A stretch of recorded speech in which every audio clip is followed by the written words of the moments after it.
Welcome to my YouTube channel, Tita Inday, ang driver sa wheelchair dito sa Taiwan, ang babaeng Bisaya. O, diba? Sana ganon. O, ganon yon. I-share ko lang sa inyo mga palangga. Ito, pangalawang share ko na sa inyo. Ang regarding sa Parages. Ayan. Nag-walking kami ng matanda ko, alaga ko na lola. Nag-walking kami kasi hindi araw-araw magsakay sa wheelchair. Para maging driver ako, hindi naman. Naglakad-lakad kami ng lola ko. Ayan. Nanguha ako ng Parages. Maganda to siya. Marami talaga tong maano sa katawan mo. How to say. Yung like basta herbal siya. Herbal sa katawan. Maganda siya kung yung regla mo or ganon, yung menstruation ba sa English, o di ba? Na ganon. Tapos pag nakainom ka nito, panay-ihi ka, you keep urine, ayan. Tapos medyo maano din, like magana ka sa pagkain. Kung hindi nyo to maano masyado sa picture ko, ayan, kung ano ang forma ng Parages, ayan. Pwede nyo siya i-search sa ano, sa Google, ayan, kung ano talaga ang forma. Parages. P-A-R-A-G-I-S. Parages. Ayan. Ano talaga, common to siya. Marami talagang na ano siya. Ito, na ano na talagang like proven na sa akin. Kasi before, may parang bukol yung left side sa didi ko. Ano siya, nag-inom lang ako nag-inom nito, naglaga ako naglaga, tapos ayan, parang wala naman siyang kaano na like lasa-lasa kung ano man, mapakla or ano, para lang talaga siyang tubig. Maganda siya kahit bata, matanda, matanda naman si Tita Inday, di ba? Ganun yun. Kaya ano ko, suggest ko lang sa inyo, maganda siya. Tapos like katulad ngayon na pandemic, bawal lang lumabas, tapos punta na lang tayo doon sa mga bundok-bundok. Kaya yung sa mga taga-probinsya sa Pilipinas, huwag niyong sabihin na wala kayong makita ng Parages, kasi ang Parages is kahit sa ang sulok ng mundo meron yan. Parang basta meron ata.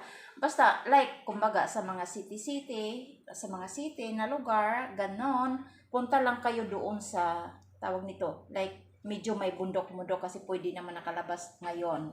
Kasi like katulad sa amin doon sa Siquijor, bawal lumabas pag wala kang quarantine pass or working pass.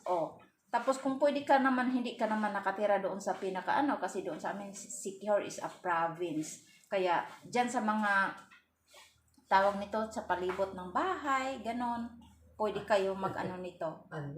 Maglaga ka, tapos inumin mo lang ng inumin. Maganda to sa katawan. Mamaya, ang matanda ko rin na yan, painumin ko rin ng ganito. Ayan, ipainom ko rin siya. Pasensya na kayo mga palangga kasi super makulit na talaga siya. Pagpasensyahan nyo na.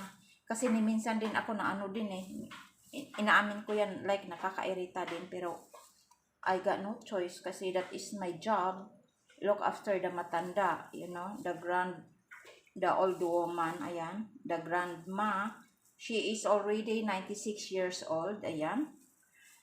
Again, sa ulitin ko, sa mga tao na nandyan sa Pilipinas, wag lang kayong magtamad-tamad na like, wala yan dito sa bundok, or ganito, wala yan dito sa Pilipinas, ang hirap hanapin kung saan yan. No, don't say na mahirap hanapin. Dito nga sa Taiwan, meron dito ako nakabis ngayon sa Taiwan. Meron dito. Kaya, yung magsabi na, wala, no, meron yan. Yun ang sabi, ang kasabihan. Kung may dahilan, ayun, may paraan. Pero kung may paraan, may dahilan. Tama ba, Tita Inday? Kaya, wag naman yung palagi mo na lang tinitingnan, pwede mo naman hawakan. No, di ba? Ganon yun. Like, noon, tinitingnan ko na lang siya, hinahawakan. Hindi ko na malunok. Pero ngayon, pwede ko na siya hawakan at pwede ko na lunukin mamaya. Ganon yon.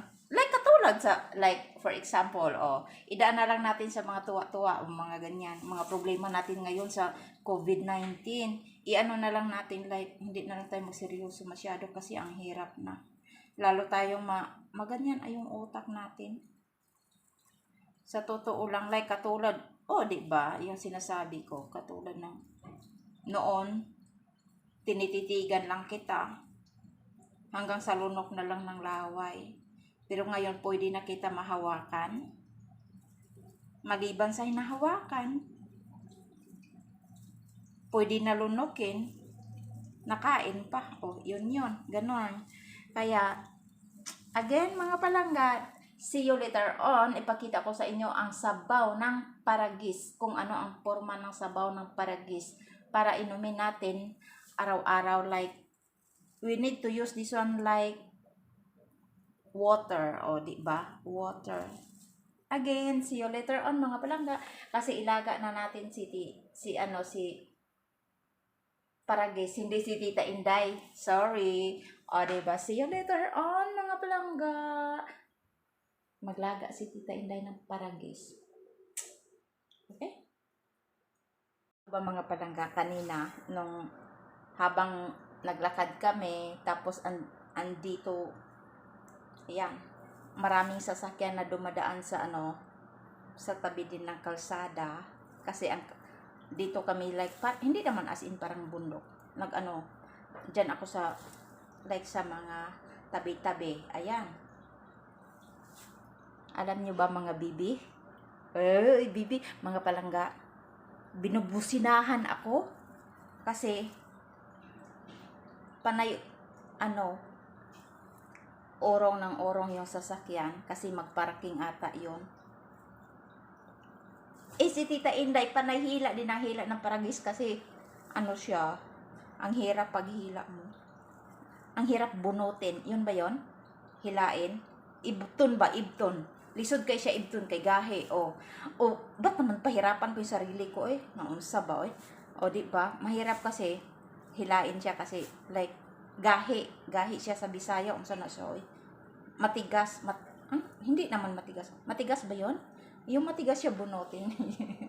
yun. Kaya ayun. Panay busina yung lalaki. Tapos panay tingin sa akin. Ang akala niya siguro, ano ba naman tong babae na to na panay hila sa mga damo-damo dyan, di ba? Pero hindi nila alam, ang damo na to is super, promise. Si Tita Inday super proven na talaga, the paragis is very good for your health. Ang mga palangga, ito talaga si paragis, promise. Kasi nung time na, like, alam nyo ba yung nabughat sa Bisaya, nabinat, ayan. Then, ayun, nagdugo-dugo ako noon, halos mga 2 months na hindi ko alam kung anong nangyari. Kasi nga, nagbantay ako ng matanda nung na lalaki, panay buhat, tapos ayun, ganun. Kasi nga, alam mo naman, your trabaho is your work, diba? You need to alaga all the time. Kaya, I got no choice. Siguro, yung parang, nag-search ako sa Google, ganyan. Google, English yan. Nag-search ako kung ano yung mga herbal para sa mga ganito, ganon. Yung nagadugo-dugo ka, ganyan. Yung parang binat. Kasi wala na. Dito naman sa Taiwan, kung talagang maano ka, like, katulad sa akin, nakatsamba lang na yung harap dito sa bahay ng amo ko. Village lang siya. So, pwede ka makapaghanap na kung ano. Pero hindi lahat na nandito sa Taiwan or like katulad sa akin, kahit nandito ka pa sa Taiwan, malapit ka sa mga bundok-bundok kung hindi mo rin alam kung ano yung mga gamot-gamot, di ba? Kaya, para kasi sa akin, yung parang, na kasi ako yung parang, how to say, anad na ko ba sa Bisaya.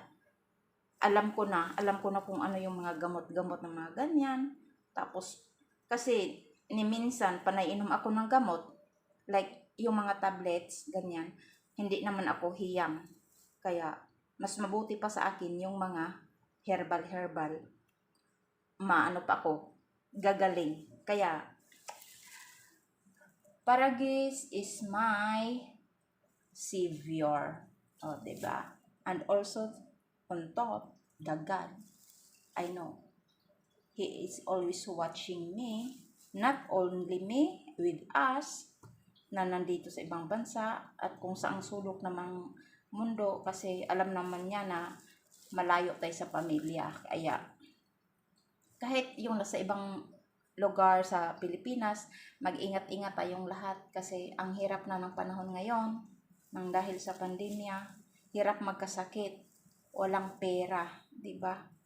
Kaya again, ang suggest ko sa inyo, kung sino mang makakita dito sa video ko, kung makita nyo si Paragis, promise, magkuha lang kayo nito na kung ano lang, ilaga nyo lang siya kahit magdamag, yung sa slow cooker or kung wala kayong slow cooker, ilaga nyo lang siya ng half minutes. Ayan.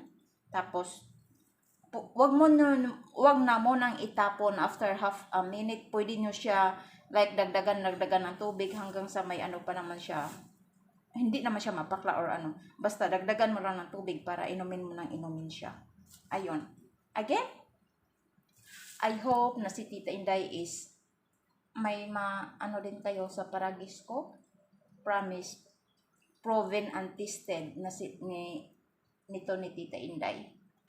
Again, see you on my next vlog. Sa mga baguhan pa lang dyan na hindi pa nakapag-subscribe, please don't forget to thumbs up first.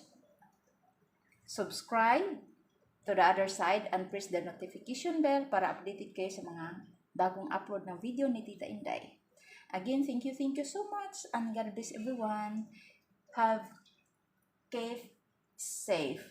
Bye-bye. See you.